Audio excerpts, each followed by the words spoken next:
first, let's talk about pre-approval or getting pre-approved and the importance um, of that step. I think it's overlooked. What do you think? Do you think it's not too much attention drawn to that process or drawn to that stage of the process? I think it's spoken of a lot, but it's really not dealt with like it needs to be. Being pre-approved, or what a pre-approval is all about, deals with your income, your credit history, and your capacity. Meaning, you may be making $3,500 a month, but we have to see if the underwriter is going to let us use all of that income.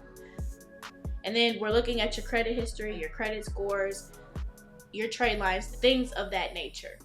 But when it comes to being pre-approved, not only is it important in the validating of your income, but that process is important when it comes to communication. What I mean by that is communication between your lender, communication between your agent, and then with you.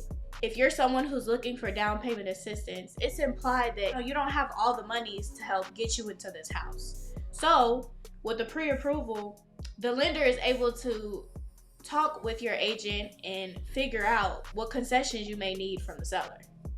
Church, I'm ready to testify, but I want to let the pastor finish. Go on, preach, pastor. No, I mean, what do you think, especially in the market that we're in, do you think it's wise for a buyer who's putting, a contract down on a home, do you think it's wise for them to go in asking for concessions? I don't think it's not wise. I think you should ask for concession. I think you should have the understanding that a seller is not obligated to give you the concessions.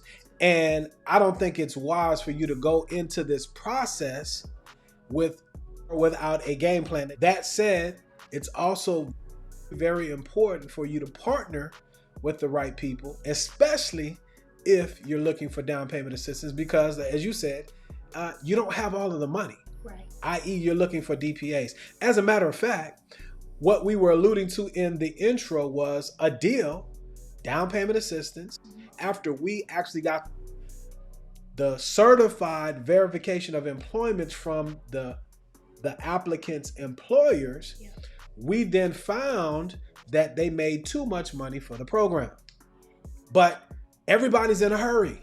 Everybody wants a pre-approval. And the deal is they're in contract, they're past their option period, they paid for an inspection, and an appraisal has been ordered and paid for. Yes. And that's why the pre-approval step is so important for you all. Step number one, especially those that are looking for down payment assistance, because income is a major part to get monies for these programs. I agree. There's nothing wrong with asking for concessions, but don't put all your eggs in one basket and 100% expect that seller to give you or fill in the gap into what you're needing. The last thing that I'll say about the pre-approval stage before I move on, it helps with discouragement. You talked about, or we both have talked about, us being in a seller's market, and all that means is there are less homes and more buyers. So sellers are going to be picky when it comes to people under contract and who are wanting to buy their homes. It's their home, they have sentimental value. They want the most that they can get for their home.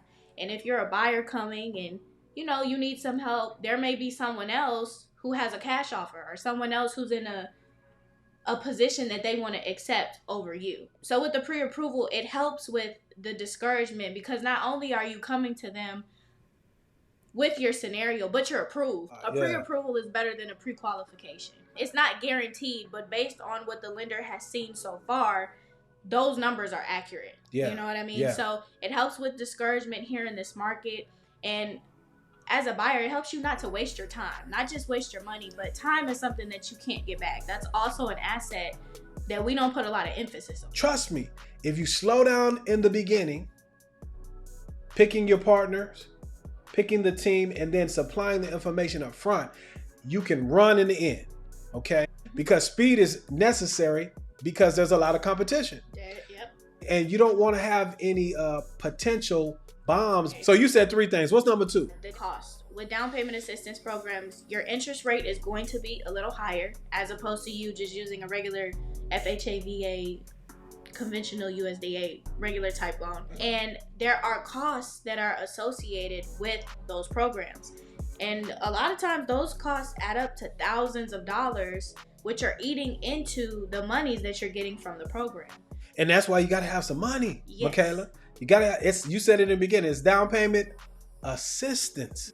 So it might be 3%, 4%, 5% of the loan amount, but you don't get that total amount. No. Because of the fees. Yep. There's administrative fees and costs and things of that nature. But the down payment assistance programs are awesome because it's hard to save money. Yes. And a lot of you have realized over the last couple of years while you've been waiting to save money, it's like you're in a catch-22, a pickle. Because if you wait 2 years, guaranteed the home prices have gone up. So if you got 3.5% and you short, because it takes anywhere between what, 8 to 10% to get in a house? Yep. Well, I'll say in Texas.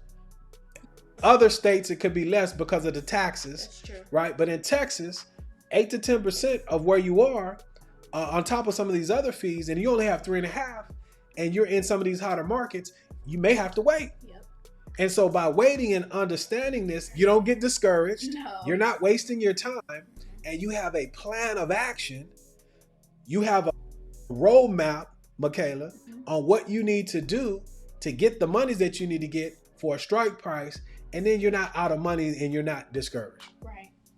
And I'm glad that you brought up the 3.5% because that leads me into our third and final point. Okay. Reserves. Hmm. Which is just money that you have left over after you finish the transaction. Okay, I thought you said preserves. No.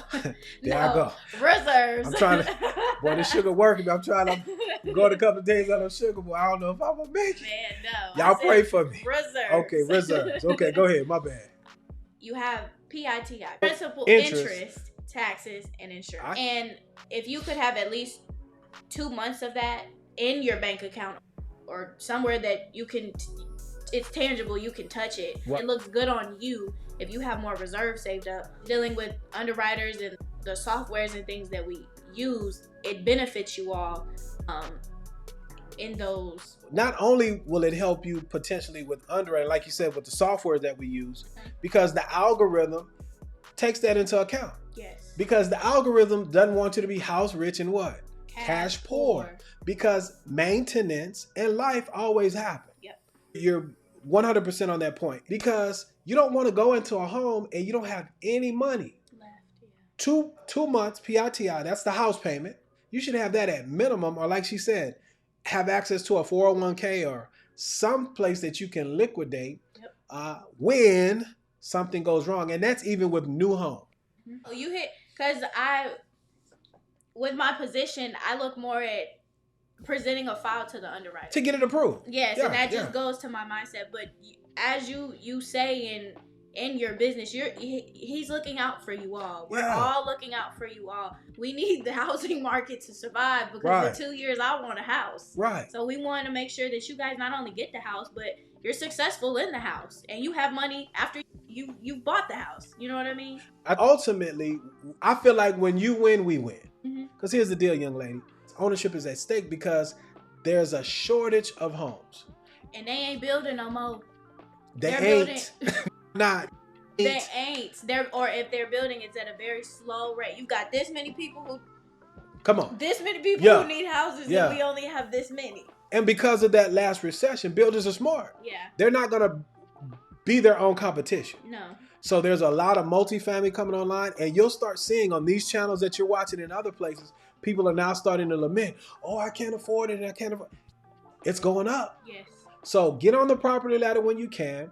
We have a video that we just did last week, affordability solutions, Yes. things that you can do to increase your income. We'll put a card somewhere here or here.